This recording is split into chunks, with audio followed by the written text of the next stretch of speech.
നമസ്കാരം. Zimbabwe V S Sri Lanka. Zimbabwe unbeaten ആയിട്ട് ശ്രീലങ്കയെ പരാജയപ്പെടുത്തിക്കൊണ്ട് സൂപ്പർ 8ലേക്ക് പ്രവേശിച്ചിരിക്കുകയാണ്. Captain Sikandar Raza, Brian Bennett, അതുപോലെ തന്നെ മറുമാണി എന്നിവരുടെ മികച്ച ബാറ്റിംഗ് പെർഫോമൻസും അതുപോലെ തന്നെ screamer Brad Evans and Blessing Muzarabani എന്നിവരുടെ മികച്ച ബോളിങ്ങിൻ്റെയും ബലത്തിലാണ് സിംബാബ്വെ ശ്രീലങ്കയെ ഈ രീതിയിൽ പരാജയപ്പെടുത്തിയത്. ശ്രീലങ്ക ഫസ്റ്റ് ബാറ്റ് ചെയ്തിട്ട് 178 റൺസാണ് അടിച്ചത്, 7 വിക്കറ്റിന് നഷ്ടത്തിന്.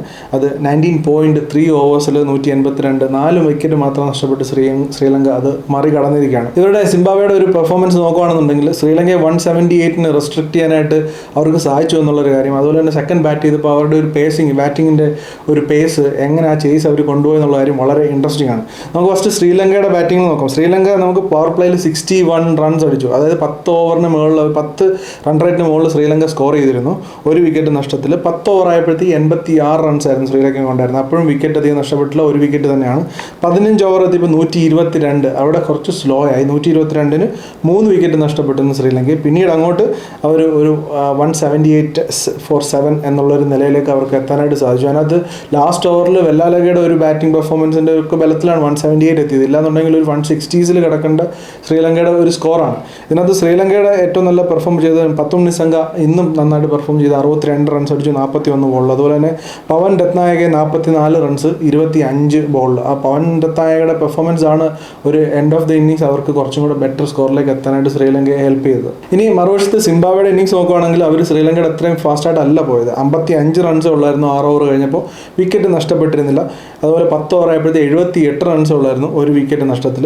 പിന്നീട് അങ്ങോട്ട് 15 ഓവർ ആയപ്പോഴത്തേക്ക് അവർ 134 റൺസ് എടുത്തു. അതായത് ശ്രീലങ്കയെക്കാട്ടി 10 റൺസ് കൂടുതൽ 15 ഓവർ ആയപ്പോഴത്തേക്ക് എത്തി. അതിൻ്റെ മെയിൻ റീസൺ സിക്കന്ദർ റാസയുടെ ആ ഒരു ബാറ്റിംഗ് തന്നെയാണ്. 15ാമത്തെ ഓവറിൽ സിക്കന്ദർ റാസ 20 റൺസാണ് അടിച്ചു കൂട്ടിയത്. സിക്കന്ദർ റാസ 45 റൺസാണ് അടിച്ചത്, 26 ബോളിൽ. അതുപോലെ ബ്രയൻ ബെന്നറ്റ് 63 റൺസ് അടിച്ചു, 48 ബോളിൽ. അതുപോലെ തന്നെ മറുമാണി ഓപ്പണിംഗ് ചെയ്തിട്ട് നല്ല രീതിയിൽ പെർഫോം ചെയ്ത് 34 റൺസ് അടിച്ചു, 26 ബോൾ. ശ്രീലങ്കയുടെ പ്രമോദ് മധുഷൻ 2 ഓവർ എറിഞ്ഞുള്ളൂ, 11.50.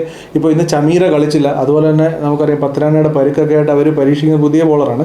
മീൻസ് ഈ ഒരു വേൾഡ് കപ്പിൽ അവർ കളിക്കാതിരുന്നൊരു ബോളറാണ്. പക്ഷേ എക്സ്പെൻസീവായി, അതുകൊണ്ട് തീക്ഷണയും വളരെ എക്സ്പെൻസീവ് ആയെന്നുള്ളതാണ് ശ്രീലങ്കയുടെ ബോളിങ്ങിനെ സംബന്ധിച്ചുള്ളൊരു പ്രശ്നം. വെലാലഗെ നല്ല രീതിയിൽ ബാറ്റ് ചെയ്തു, അത്യാവശ്യം നന്നായിട്ട് ബോൾ ചെയ്യാനും വെലാലഗെ സാധിച്ചു. 15ാമത്തെ ഓവറിൽ ദുഷൻ ഹേമന്ത് 20 റൺസാണ് സിക്കന്ദർ റാസ അടിച്ചു കൂട്ടിയത് ആ ഒരു ഓവറിൽ. അപ്പോൾ അവിടെ നിന്നാണ് ആ ഒരു കളിയുടെ മൊമെൻറ്റം തന്നെ മറിഞ്ഞത് ആ ഒരു 15ാമത്തെ ഓവറിൽ. അതിനുശേഷം പിന്നീട് അങ്ങോട്ട് ഈസി ആയിട്ട് ക്രൂസ് ചെയ്ത് തന്നെ സിംബാബ്വെ കളി ജയിക്കണം. അവരുടെ ഒരു ഇന്നിങ്സ് പേസ് ചെയ്ത രീതി ആദ്യം വളരെ ശ്രദ്ധിച്ച് വിക്കറ്റ് പോകാതെ കളിക്കുന്നത് നമുക്ക് ഓസ്ട്രേലിയ ആയിട്ടുള്ള കളിയിൽ നമ്മൾ കണ്ടു.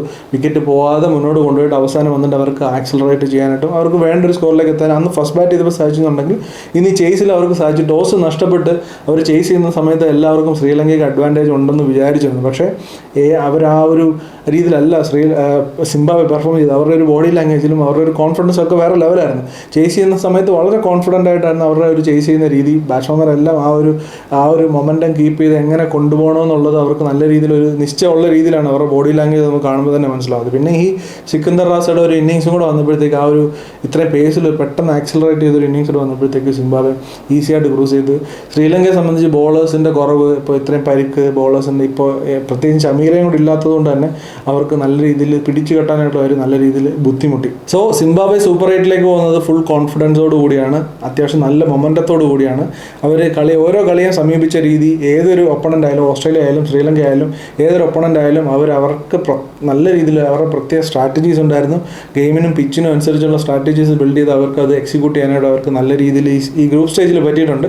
ഇതേ ഒരു പെർഫോമൻസ് അവർക്ക് മുന്നോട്ടും കൊണ്ടുപോകാൻ പറ്റുവാണെന്നുണ്ടെങ്കിൽ, സൂപ്പർ 8ലേക്കും കൊണ്ടുപോകാൻ പറ്റുവാണെന്നുണ്ടെങ്കിൽ അവിടെ മറ്റുള്ള ടീമുകൾക്ക് തീർച്ചയായിട്ടും ഒരു തലവേദന സൃഷ്ടിക്കാനായിട്ട് ഈ സിംബാബ്വെക്ക് കഴിയും. പ്രത്യേകിച്ചും സിക്കന്ദർ റാസ നല്ല എക്സ്പീരിയൻസ് ഉള്ളൊരു, കാരണം ലോകത്തുള്ള എല്ലാ ലീഗും ഓടി നടന്ന് കളിക്കുന്നത്, പ്രത്യേകിച്ചും ശ്രീലങ്കയിലും ലീഗുകളെല്ലാം കളിക്കുന്ന, അതുപോലെ തന്നെ ബംഗ്ലാദേശ് പാകിസ്ഥാൻ ലീഗുകളെല്ലാം കളിക്കുന്ന അത്ര എക്സ്പീരിയൻസ് ഉള്ളൊരു ക്യാപ്റ്റനാണ്.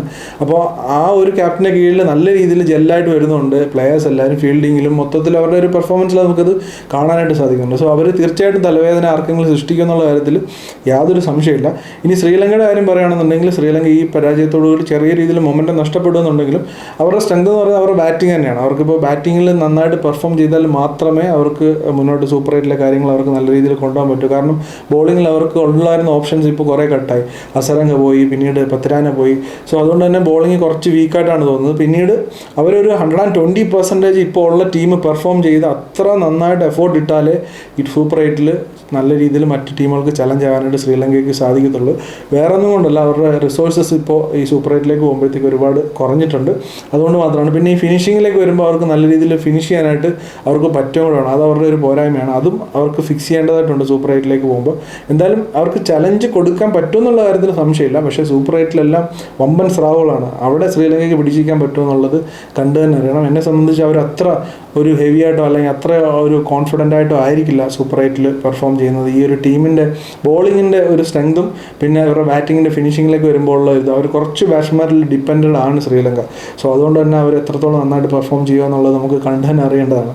എന്തായാലും നമുക്ക് ഇന്ത്യയുടെ ഗ്രൂപ്പ് സ്റ്റേജിലെ ഒരു പെർഫോമൻസും ഇതുവരെയുള്ള മാച്ചസിൻ്റെ ഒരു മൊത്തത്തിലുള്ള ഒരു അവലോകനവും മുന്നോട്ട് സൂപ്പർ 8ലേക്ക് ഇന്ത്യയുടെ എന്തൊക്കെ കാര്യങ്ങളാണ് ഇന്ത്യക്ക് മാറ്റം വരുത്താനുള്ളതെന്നും പിന്നെ ഇന്നലത്തെ വീഡിയോ ഇട്ടിരുന്നപ്പോൾ അതിനകത്ത് കുറേ കമൻസ് ഉണ്ട്. അഭിഷേക് ശർമ്മയുടെ പെർഫോമൻസിനെ ഞാൻ സപ്പോർട്ട് ചെയ്തതുകൊണ്ട്, അതുപോലെ തന്നെ തിലക് വർമ്മ, സൂര്യകുമാർ യാദവ് മിഡിൽ ഓവേഴ്സിൽ അവർ സ്ലോ ചെയ്തത് അവരുടെ ഒരു സ്ട്രാറ്റജിയാണെന്ന് പറഞ്ഞു. അങ്ങനെ ഒരുപാട് കാര്യങ്ങൾ കമൻസ് ഉണ്ട്. സോ അങ്ങനെയുള്ള കാര്യങ്ങളും ഇന്ത്യയുടെ ഇതുവരെയുള്ള പെർഫോമൻസും മുന്നോട്ടുള്ള കാര്യങ്ങളും പറഞ്ഞുകൊണ്ടൊരു വീഡിയോ തീർച്ചയായിട്ടും ഇന്ന് നൈറ്റ് തന്നെ അപ്ലോഡ് ചെയ്യുന്നതായിരിക്കും.